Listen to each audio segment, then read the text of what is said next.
చూడండి అమ్మాయి, స్లైడ్ కనిపిస్తుందా? హలో సార్, కనిపిస్తుందా? మీరు కనబడుతున్నా సార్. లెసన్ ప్లాన్ కనిపిస్తలేదా? లేదు సార్. సరే ఒకసారి కనిపిస్తలేదా? ఒకసారి రండి.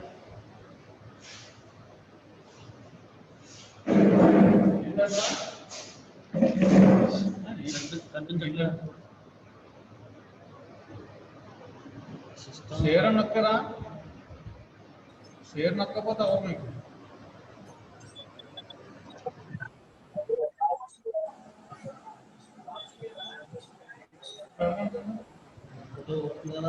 కనిపిస్తుంది ఇప్పుడు? కనిపిస్తుంది సార్. ఓకే నొక్కరా. సరే చూడండి. Okay sir. బహుబోధన పాఠ్య ప్రణాళిక గురించి చెప్పుకుంటున్నాం కదా ఇప్పుడు మనం. అవును సార్. ప్రాథమిక సమాచారంలో ఉపాధ్యాయ విద్యార్థి పేరు, రిజిస్టర్ నంబరు, విషయము, తరగతి, శీర్షిక, పర్యవేక్షకుల పేరు, తేదీ, సమయము, మనం ఏ పాఠశాలలో చెప్పుకుంటున్నామో ఆ లెసన్ ప్లాన్, లెసన్ ఏ పాఠశాలలో చెప్తున్నామో ఆ పాఠశాల యొక్క పేరు రాయాలన్నమాట.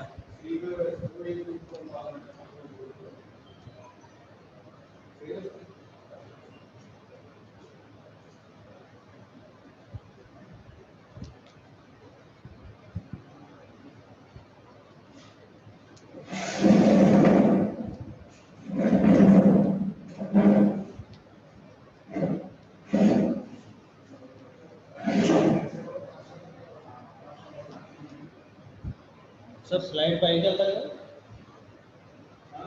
పైకి వెళ్ళట్లేదు ఏంటి?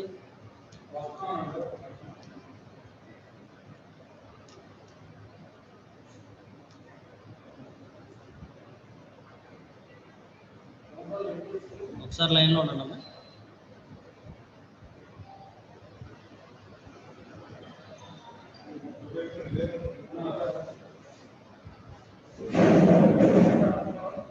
పైకి వెళ్ళట్లేదు. దీనిలో ఇచ్చేసారా? ఇచ్చేయలేదు, ఇచ్చేస్తారు.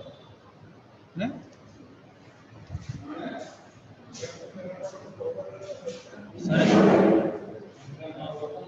తర్వాత ప్రాథమిక సమాచారం తర్వాత బోధన అంశం పెట్టాలి.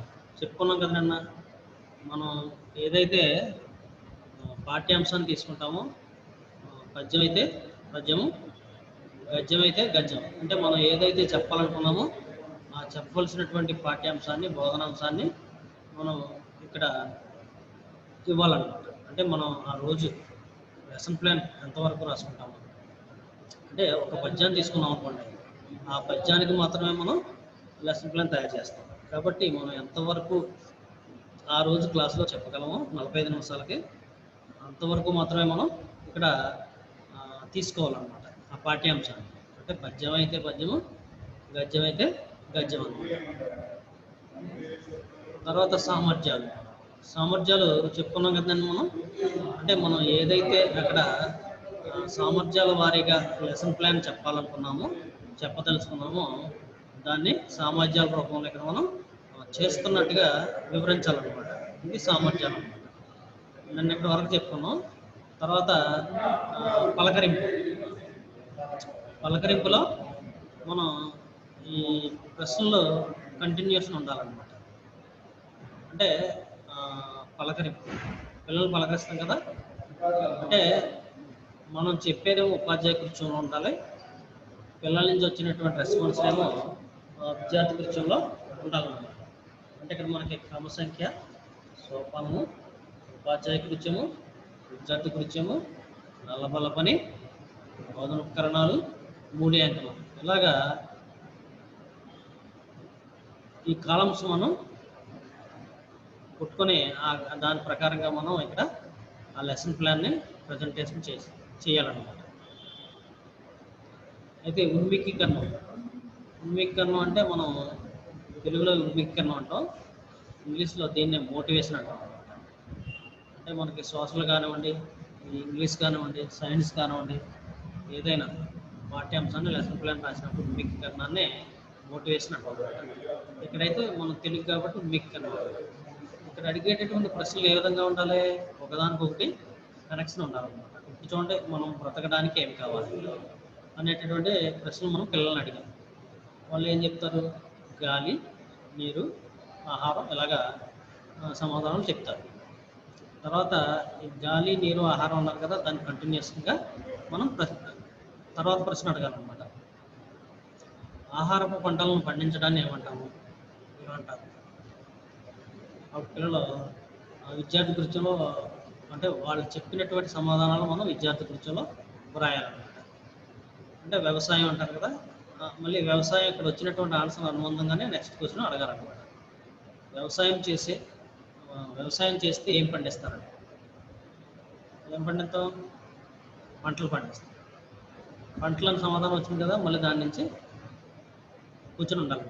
పంటలు పండించవలసి, ఈ పంటలు పండడం వల్ల మనకు ఏమొస్తుంది? ధాన్యం వస్తుంది. అయితే ఈ ధాన్యం అమ్మడం వల్ల మనకు ఏం వస్తుంది? ధనం వస్తుంది.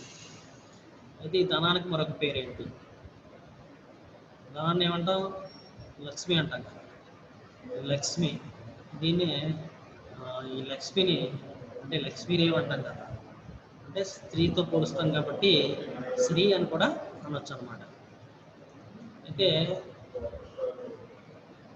ధనానికి మరొక పేరు ఏంటంటే లక్ష్మి. నీరు ఎక్కడి నుంచి వస్తుంది? తర్వాత నుంచి ఎక్కడి నుంచి వస్తుంది? ఎక్కువగా నీరు కాలువలు, నదుల నుంచి వస్తుంది అనమాట. అయితే నదుల ద్వారా నీరు ఎక్కడ కలుస్తుంది? అంటే నదుల ద్వారా ప్రవహించేటటువంటి నీరు అన్నీ కూడా ఎక్కడ కలుస్తాయి? చివరికి కాలువలు, నదులు సముద్రం సార్. ఎక్కడ కలుస్తాయి? సముద్రంలో సముద్రం. అదే సముద్రం ఎలా ఉంటుంది? సముద్రం ఎప్పుడు కూడా ఎలా ఉంటుంది? అలలతో పొంగుతూ ఒక రూపంలో ఉంటుంది అనమాట. అంటే అలలతో ఎప్పుడు పొంగుతూ ఉంటుంది అనమాట. అయితే మనం దేనిపై నివసిస్తూ ఉన్నాము? దేనిపై నివసిస్తున్నాం ప్రస్తుతం? మనం అందులో దేనిపై నివసిస్తున్నాం? భూమిపై. ఈ భూమిని జీవగడ్డ అని కూడా అంటాం అన్నమాట. జీవగడ్డ. తర్వాత ఇలా ప్రశ్నలు అడిగిన తర్వాత మనం ఏదైతే రాబట్టాలనుకున్నామో అది రాబట్టిన తర్వాత శీర్షిక ప్రకటన, అంటే వాళ్ళ నుంచి వచ్చిన సమాధానం ఆధారంగా శీర్షిక ప్రకటన చేస్తాం అన్నమాట. శీర్షిక ప్రకటన అంటే ఆ పాఠానికి పేరు పెట్టడం. అంటే ఈరోజు మనం స్త్రీలు పొంగిన జీవగడ్డ అనే పద్యభాగం నుండి కొంత నేర్చుకుందాం. అప్పుడే పేరు చెప్తాం, పాఠం పేరు. శీర్షిక ప్రకటన అంటేనే పాఠం పేరు రాబట్టడం. అంటే ఉన్మీకీకరణం ద్వారా వేసినటువంటి ప్రశ్నల ఆధారంగా శీర్షిక ప్రకటన అనే దాన్ని చేయాలన్నమాట. అంటే ఈరోజు మనం స్త్రీలు పొంగిన జీవగడ్డ అనే పద్య భాగం నుండి కొంత నేర్చుకుందాం. అలాగే గద్య భాగం అనుకోండి, గద్య భాగం నుండి కొంత నేర్చుకుందాం. ఇక్కడ విద్యార్థి కూర్చోలు ఏం చేస్తారు? పిల్లలు వింటారు. ఇక్కడ మనం నల్లబల్ల మీద కూడా స్త్రీలు పొంగిన జీవగడ్డ అని వ్రాయాలన్నమాట. తర్వాత ఉద్దేశము, నేపథ్యము, లక్ష్యము. అంటే మనం ఈ పాఠాన్ని, అంటే ఏ ఉద్దేశంతో ఈ పాఠాన్ని ప్రవేశపెట్టారు ఇక్కడ, అంటే పిల్లలకి ఏమి నేర్పడానికి, అంటే ఏ లక్ష్యం నెరవేరడానికి ఇక్కడ ఈ పాఠాన్ని టెక్స్ట్ బుక్లో పొందుపరిచారు అనేది మనం ఇక్కడ పిల్లలకి తెలియపరచాలన్నమాట. అంటే ఉద్దేశం అంటే ఇక్కడ మనం ఈ పాఠాన్ని పిల్లలకి ఎందుకు పెట్టారు? ప్రాచీన కాలం నుండి భారతదేశపు సంస్కృతి సాంప్రదాయాలకు నిలయం, అలాగే సిరి సంపదలకు, ఈ పాడి పంటల గురించి తెలిపేటటువంటి ఉద్దేశంతోనే ఇక్కడ మనకి అంటే ఉద్దేశం అంటే ప్రాచీన కాలం నుండి భారతదేశంలో సంస్కృతి సాంప్రదాయాలకు నిలయం కాబట్టి, అలాగే సిరి సంపదలకు, పాడి పంటలకు కూడా ఇది నిలయం కాబట్టి ఇది చెప్పేటటువంటి ఉద్దేశంతోనే ఈ పాఠాన్ని నిజంలో ప్రవేశపెట్టారు అన్నట్టుగా చెప్పాలన్నమాట. అలాగే నేపథ్యం. ఇక్కడ ఏంటంటే అంటే భారతదేశం సంబంధించినటువంటి భారతీయుల యొక్క ఈ సంస్కృతి సాంప్రదాయాలను అలాగే భారతదేశం యొక్క ఇతిహాసాలను తెలిపేటటువంటి నేపథ్యం గురించి ఇక్కడ ఈ పాఠాన్ని ప్రవేశపెట్టారు అన్నట్టుగా తెలియపరుస్తూ ఉంటాము. ఇలా తెలియపరిచినప్పుడు పిల్లలు ఇక్కడ వింటారు అన్నమాట, శ్రద్ధగా వింటారు. అలాగే లక్ష్యం. ఇక్కడ లక్ష్యాలు ఏంటి? ఈ పద్యబోధన వైశిష్యాన్ని తెలియపరచడం, అలాగే భావనా శక్తిని పెంపొందించడం, అలాగా భాషాగత వ్యాకరణాంశాలను తెలియజేయడం. ఈ లక్ష్యాల ఆధారంగానే మనకి ఈ పాఠ్యభాగాన్ని ఇక్కడ ఇవ్వడం జరుగుతుంది అన్నమాట. తర్వాత మనకి పద్యమైన గద్యమైన అది రాసేటటువంటి కవి ఉంటారు కాబట్టి ఆ కవి పరిచయం. ఐదోది ఏంటంటే కవి పరిచయం. ఇక్కడ మనం కవి పరిచయం గురించి నేర్పాలన్నమాట. కవి పరిచయం అంటే ఆ కవికి సంబంధించినటువంటి విశేషాలన్నీ కూడా ఇక్కడ మనం పిల్లలకి నేర్పిస్తాం అన్నమాట. అంటే కవి పేరు ఇక్కడ నేర్పేటప్పుడు ఈ బోధనోపకరణాలు కూడా మనం ఉపయోగించాలి, నల్లబల్లా ఉపయోగించాలి. ఎందుకంటే కవి గురించి చాలా ముఖ్యం కాబట్టి, ముఖ్యమైన విషయాలు అందులో ఉంటాయి కాబట్టి మనం ఆ కవి గురించి విద్యార్థులకు చెప్తూ ఆ బోధనోపకరణం చూపిస్తూ మనం ఆ నల్లబల్లను ఉపయోగిస్తూ వ్రాయాలన్నమాట. అంటే మనం ఏదైతే చెప్తామో అది అన్నీ కూడా నల్లబల్లపై వ్రాస్తూ పిల్లలకి చెప్పాలి. ఇప్పుడు చూడండి, ఉపాధ్యాయ కృత్యంలో మనం ఏదైతే అడుగుతున్నామో అవి ఉంటాయి. విద్యార్థి కృత్యంలో పిల్లల నుంచి వచ్చినటువంటి సమాధానాలు ఉంటాయి. నల్లబల్ల మీద అయితే మనం ఏది చెప్తూ నల్లబల్ల మీద రాస్తున్నామో అవి ఉంటాయి అన్నమాట. తర్వాత బోధన ఉపకరణం. మనం ఏదైతే బోధన ఉపకరణాలు ఉపయోగించామో ఆ బోధన ఉపకరణాలన్నీ కూడా ఇక్కడ పొందుపరచడం జరుగుతుంది అన్నమాట. అయితే కవి పేరు ఏంటంటే రాయప్రోలు సుబ్బారావు గారు. ఇక్కడ మనకి రాయప్రోలు సుబ్బారావు గారు కవి అన్నమాట. రాయప్రోలు సుబ్బారావు గారు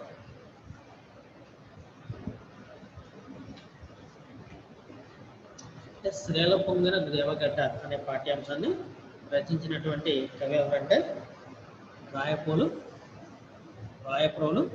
సుబ్బారావు గారు. అయితే ఈయన యొక్క కాలం అంటే ఈయన 1892లో జన్మించారు. అలాగే 1984లో పరమపదించారు. కాబట్టి 1892 టు 1984 అని ఇక్కడ మనం చూపిస్తాం అన్నమాట. అలాగే జన్మస్థలం. ఈయన జన్మస్థలం గార్లపాడు. ఇది ఎక్కడ ఉందంటే గుంటూరు జిల్లాలో గార్లపాడు అనే గ్రామంలో ఈయన పుట్టడం జరిగిందనమాట. అయితే ఈయన రచించినటువంటి రచనలు, రాయప్రోలు సుబ్బారావు గారు రచించినటువంటి రచనలు ఏంటంటే తృణ కంకణం, అలాగే కష్టకమల, అలాగే స్నేహలత, ఇంకోటి ఆంధ్రావని,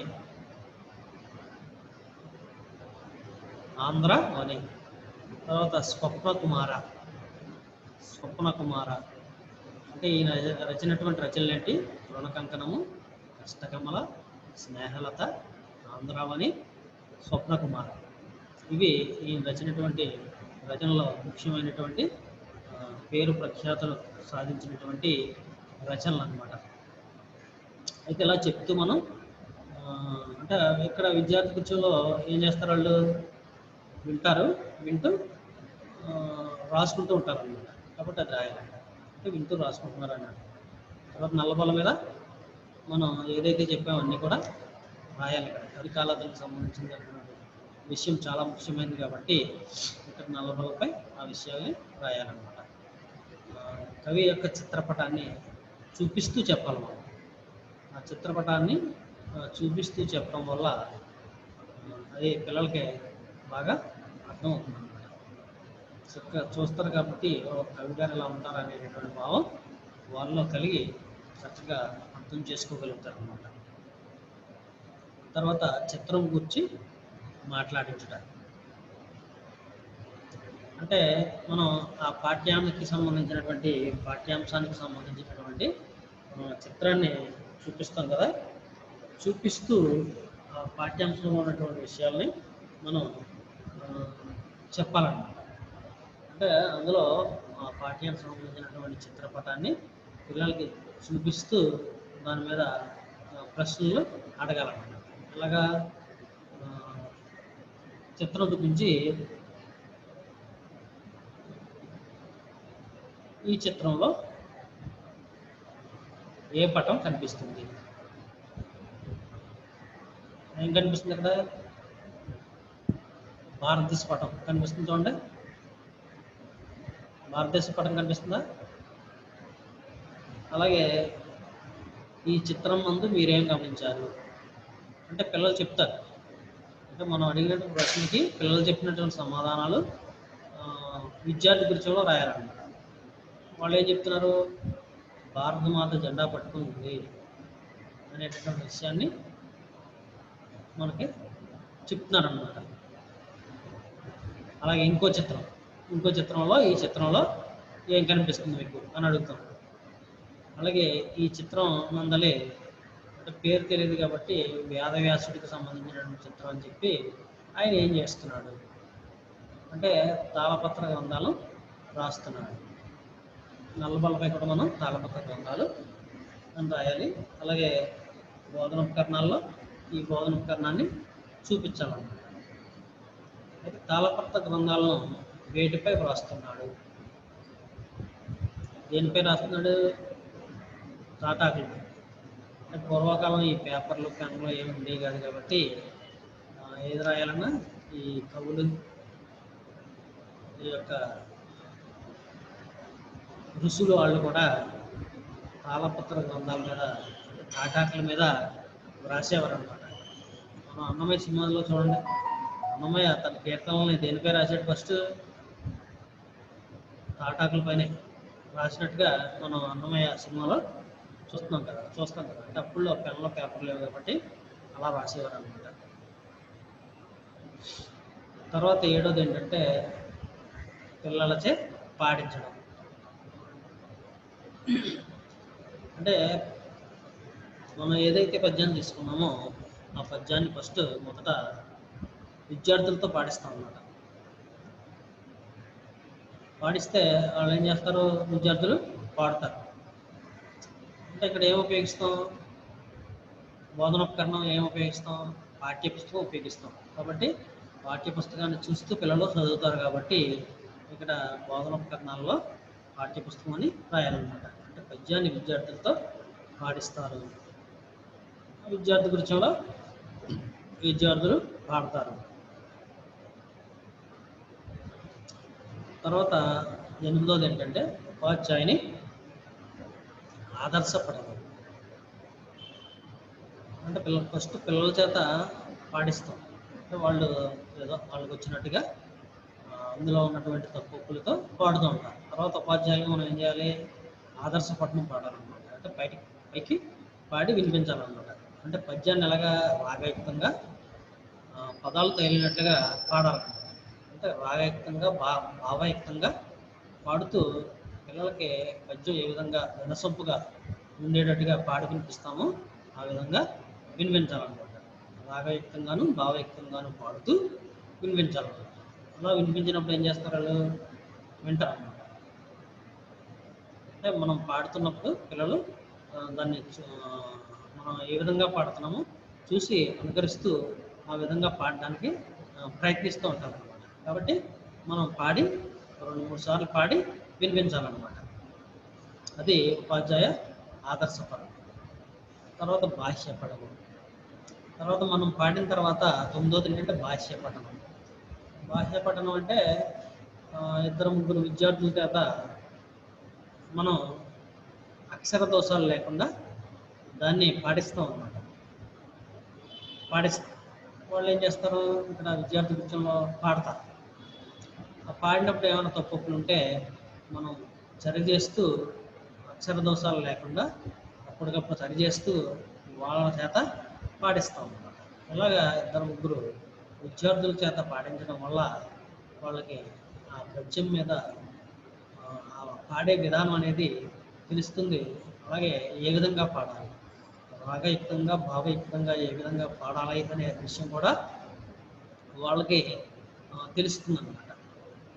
తర్వాత 10 ఏంటంటే మౌన పఠనం. మౌన పఠనంలో ఏంటంటే విద్యార్థుల చేత పాడించిన తర్వాత వాళ్ళు కాసేపు అంటే 2 నిమిషాల పాటు మౌన పఠనం చేయండి అని చెప్పాలన్నమాట. అంటే వాళ్ళు మనం చెప్తాం కదా, చెప్పిన తర్వాత వాళ్ళు కూడా బాహ్య పఠనం చేస్తారు. అంటే మనం చెప్పినప్పుడు చాలా తప్పుల్ని సరి చేసుకుంటారు. తర్వాత ఇంకేమైనా ఉంటే మౌన పఠనం ద్వారా సరి చేసుకుంటూ వాళ్ళు పఠన నైపుణ్యాన్ని పెంపొందించుకుంటారు అన్నమాట. ఇక్కడ చదివేటప్పుడు ఆ పాఠ్యం మనం ఏ పద్యం అయితే ఇస్తున్నామో ఆ పద్యానికి సంబంధించినటువంటి పాఠ్యాంశ చార్టుని మనం ప్రదర్శన చేయాలన్నమాట. ఆ ప్రదర్శన చేసి చక్కగా పెద్దగా చివర స్టూడెంట్ వరకు అంటే చివరి బెంచీలో కూర్చున్నటువంటి పిల్లవాడికి చక్కగా అంటే ఇక్కడ కూర్చున్న చివరిలో కూర్చున్నా సరే ఎక్కడ కూర్చున్నా వాడికి కనిపించేటట్టుగా ఆ చార్ట్ను మనం చక్కగా కలర్ రంగు పెన్సిల్తో అందంగా రాసుకొచ్చి ప్రదర్శిస్తే వాళ్ళు పిల్లలు చక్కగా ఆహ్లాదకరంగా నేర్చుకుంటారు అన్నమాట. అది మౌన పఠనం. తర్వాత ఈ పఠనం అయిన తర్వాత 11వది ఏంటంటే అర్థ సంగ్రహణ. ఇక్కడ అర్థ సంగ్రహణ అంటే వాళ్ళు మనం పాడించిన పద్యం లేదా గద్యం, అలాగే మనం పాడించినటువంటి చదివించినటువంటి పద్యాన్ని గద్యం వాటిలో ఉన్నటువంటి అర్థాలు అంటే కొన్ని అర్థాలు వాళ్ళకి అర్థమయ్యే రాసుకుంటారు, అర్థం కాని కూడా అక్కడ రాసుకుంటారు అన్నమాట. అంటే అర్థమైనవి అర్థం కానివని 2 రకాలుగా ఇక్కడ సూచించడం జరిగింది అన్నమాట. అంటే వాళ్ళకి అర్థమైనవి మనం ఎలాగా చెప్పనక్కర్లేదు. అంటే వాళ్ళకి అర్థమైనటువంటి ఉపాధ్యాయ కృత్యంలో చెప్పిస్తాం అన్నమాట. అంటే విద్యార్థి కృత్యంలో ఏమేమి అర్థమైనవి రాస్తారు. అంటే అందులో ఉన్నటువంటి పదాల్లో భక్తి అని, జీవము అని, పాట, పాడి పంటలు, పుట్టి నీళ్ళు ఇటువంటి విషయాలన్నీ కూడా ఉన్నాయి కాబట్టి అవి వాళ్ళు విద్యార్థి కృత్యంలో వాళ్ళు చెప్తారు. అయితే అర్థం కానివి ఏమిట్రా అంటే అవి కూడా వాళ్ళే చెప్తారు, దాన్ని వివరిస్తూ మనం చెప్పాలన్నమాట. అంటే అవి ఏంటి, శ్రీ అనే పదానికి అర్థం చెప్పండి అని అడుగుతాం. వాడికి తెలియకపోతే తెలిస్తే చెప్తాడు. అంటే స్త్రీ అంటే ఇటువరకు చెప్పుకున్నాం మనం. అంటే మోటివేషన్ చెప్పేటప్పుడు శ్రీ అనే పదం వచ్చింది కాబట్టి చెప్తాం అనమాట. లక్ష్మి అని, సంపద అని పిల్లవాడు చెప్తాడు. అంటే అలా చెప్పినప్పుడు అందులో ఉన్నటువంటి పదాలను మనం వాడికి అర్థమయ్యే రీతిలో చెప్పాలి. అందులో ఉన్నటువంటి సొంత వాక్యాలు ఏమైనా ఉంటే అవి, అలాగే అర్థాలు ఏమైనా ఉంటే అవి, అలాగే సందులు సమాసాలు ఉంటే అవి, ఇవన్నీ కూడా మనం విరమరుస్తూ చక్కగా వాళ్ళకి అర్థమైన రీతిలో చెప్పాలన్నమాట.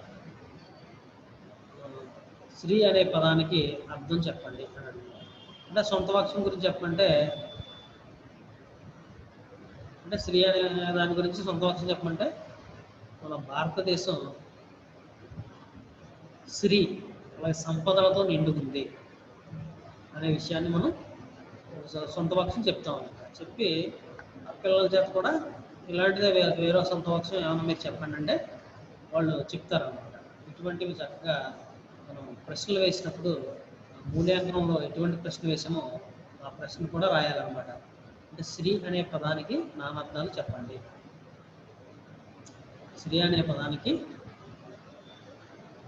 పర్యాయ పదాలు చెప్పండి. శ్రీ అనే పదానికి పర్యాయ పదాలు ఏంటి, శ్రీ, సంపద, ఐశ్వర్యం.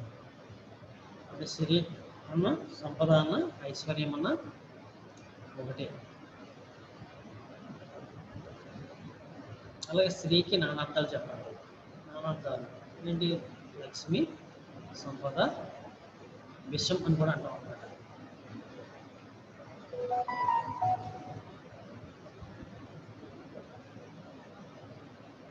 అలాగే స్త్రీకి వికృతి పదం చెప్పండి. అంటే మనకి ఏ పదాలు అయితే మనం చెప్పబోయేటటువంటి పాఠ్యాంశ పదాలు వస్తాయో అన్నీ కూడా విడమరిచి పిల్లలకి చెప్పాలన్నమాట. స్త్రీకి వికృతి పదం చెప్పండి. ఏంటి సిరి, స్త్రీకి వికృతి సిరి అన్నమాట. అలాగే భాగ్యం అనే పదానికి వికృతి చెప్పండి. భాగ్యం, భాగ్యం అంటే భాగ్యం. భాగ్యానికి వికృతి ఏంటంటే భాగ్యం. అలాగే ఖండము అనే పదానికి వికృతి చెప్పండి. ఖండ, ఖండ, ఖండ.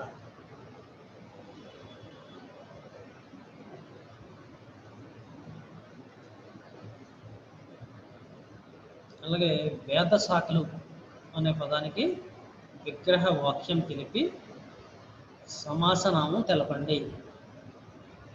వేద శాఖలు అంటే వేదముల యొక్క శాఖలు, వేదముల యొక్క శాఖలు. ఇది షష్ఠి తత్పురుష సమాసం అన్నది. షష్ఠి తత్పురుష సమాసం అంటే ఇటువంటి వచ్చినప్పుడు మనం ఇక్కడ ఫ్లాష్ కార్డ్స్ రూపంలో కానీ, అంటే మెరుపు అట్టాలి, అలాగే డామినో కార్డ్స్ రూపంలో కానీ పిల్లలకి తెలియపరచాలన్నమాట. అలా తెలియపరిస్తే వాళ్ళు వాటిని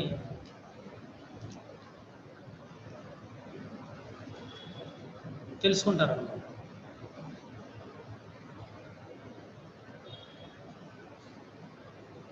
అలాగే ఆది కావ్యం అనే పదానికి విగ్రహ వాక్యం తెలిపి సమాసనామం రాయండి. ఆది అయిన కావ్యం, ఆది కావ్యం అంటే ఆది అయిన కావ్యం. ఇది విశేషణ పూర్వపద కర్మధారయ సమాసం. విశేషణ పూర్వపద కర్మధారయ సమాసం. ఆది కావ్యం, ఆది అయిన కావ్యం, విశేషణ పూర్వపద కర్మధారయ సమాసం. అలాగా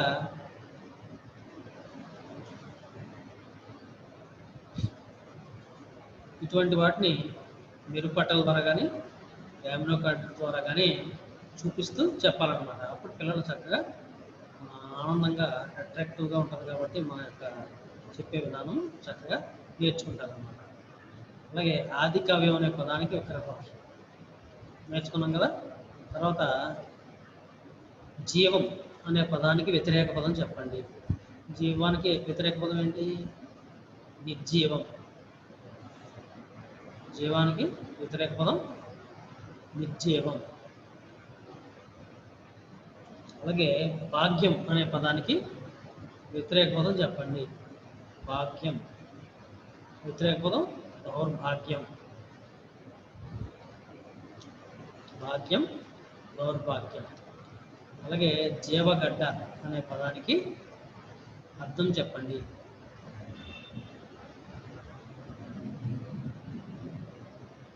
అర్థం ఏంటి అంటే తెలుగుదేశం సిరులు పొంగిన జీవగడ్డ. తెలుగుదేశం సిరులు పొందిన, అంటే సిరి అంటే సంపద అనమాట, పొందినటువంటి జీవగడ్డ. జీవగడ్డ దీన్ని భూమి అని కూడా అంటాం అనమాట. భూమి.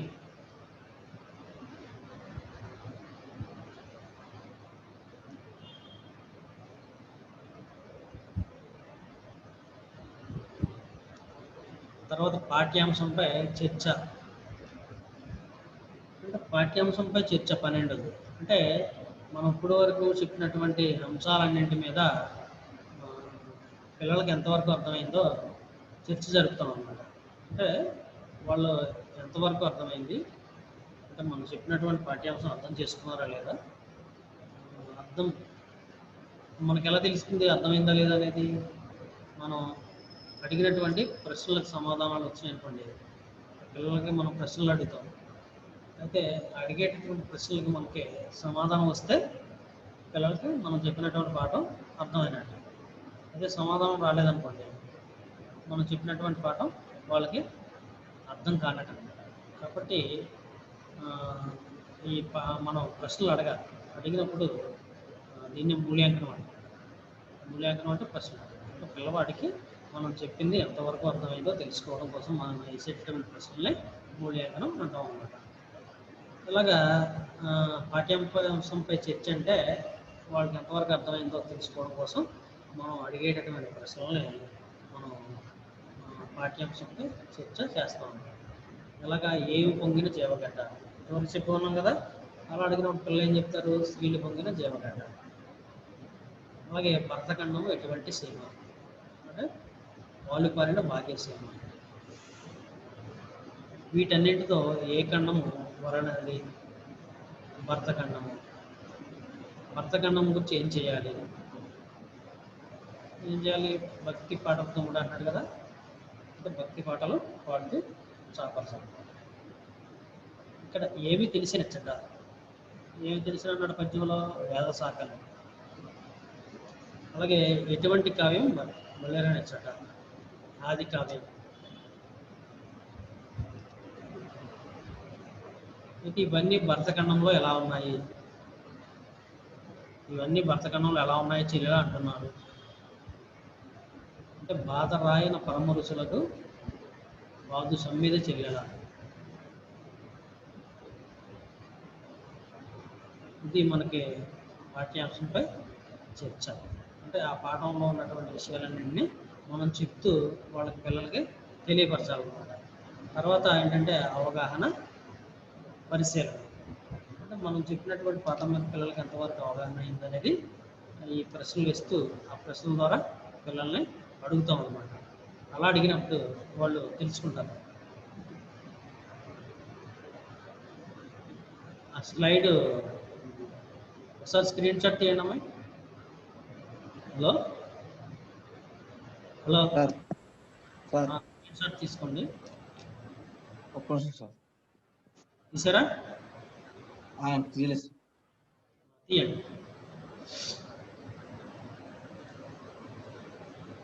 తీసాను సార్. ఇది కూడా తీయండి.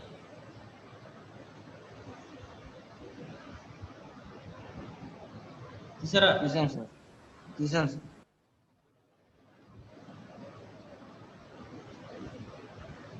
తర్వాత అవగాహన పరిశీలన అంటే ఎంతవరకు అర్థమైందో వాళ్ళకి అవగాహన కోసం ప్రశ్నలు అడుగుతాం అనమాట. అంటే అలాగే ఈ పద్యం యొక్క భావం రాయండి. మన పాఠం చెప్పిన తర్వాత పద్యం యొక్క భావం రాయమంటాం. వాళ్ళు తెలిసింది అర్థమైంది వ్రాస్తారు. అలాగే జీవగడ్డ అనే పదానికి సొంత వాక్యం చెప్పండి. అలాగే స్త్రీ అనే పదానికి అర్థం చెప్పండి. వేదశాఖలు అనే పదానికి విగ్రహవాక్యం తెలిపి సమాసనామం రాయండి. అలాగే స్త్రీ అనే పదానికి వికృతి చెప్పండి. స్త్రీ అనే పదానికి పర్యాయ పదాలు చెప్పండి. భాగ్యం అనే పదానికి వ్యతిరేక పదం చెప్పండి. ఇలాగా మనం ఈ అవగాహన పరిశీలనలో అడుగుతాం అన్నమాట. తర్వాత ఏంటంటే చివరిగా ఇంటి పని ఇవ్వాలన్నమాట. ఇంటి పని ఇచ్చి మనం విద్యార్థుల యొక్క విరామ సమయాన్ని సద్వినియోగం చేసుకోవాలంటే మనం వాళ్ళకి ఇంటి పని ఇవ్వాలన్నమాట. అంటే ఎలా ఇవ్వాలి? ఆ పాఠానికి సంబంధించి ఇవ్వాలన్నమాట. అలాగే మన దేశంలాగానే మనం పుట్టిన ఊరు కన్నతల్లి వంటిది. మీ ఊరిని కూర్చి పొగుడుతూ గేయం రాయండి. అలాగే భారత మాతను స్తుతించే గేయాలను రాసి వాటిని ప్రదర్శించండి. ఇలాగా ఇంటి పని మనం ఇవ్వాలన్నమాట. దీన్ని ఇప్పుడు ప్రాజెక్ట్ పని అని కూడా అంటున్నారు. సిసిఎం పద్ధతిలో ప్రాజెక్ట్ పని అని కూడా అంటున్నారు అన్నమాట. ఇంటి పని ఈ విధంగా మనం ఇవ్వాలి. ఇలాగా లెసన్ ప్లాన్ తయారు చేసి మాకు మీరు స్క్రీన్ షాట్ తీయండి. ఇది కూడా వాట్సాప్లో పెట్టండి. వాట్సాప్లో పెడితే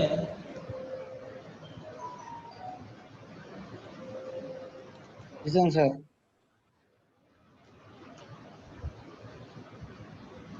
సార్ స్క్రీన్ అంతా రావట్లేదండి. ఇక్కడ నొక్కాలా? ఇదా మీడియా స్లైడ్ తీద్దామని మినిమైజ్ చేశాను. ఇక్కడ సార్ ఇక్కడ ఇక్కడ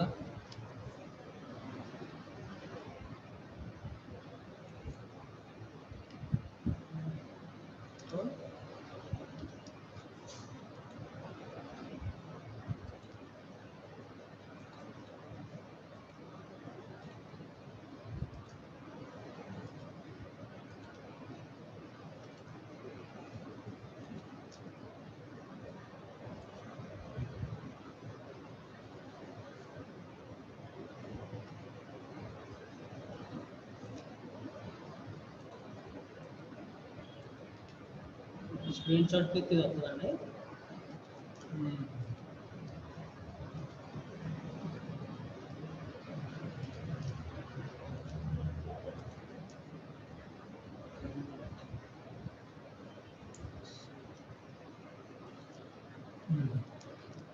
సరే స్క్రీన్ షాట్ తీయండి ఒకసారి. ఫోటో కనిపిస్తుంది కదా? Hello hello sir screen shot తీసుకోండి. ఒక్క నిమిషం ఫోటో తీసుకోండి. తీసుకున్నాం సార్. సరే తీసుకున్నాం సార్. ఇప్పుడు మళ్ళీ తీయండి.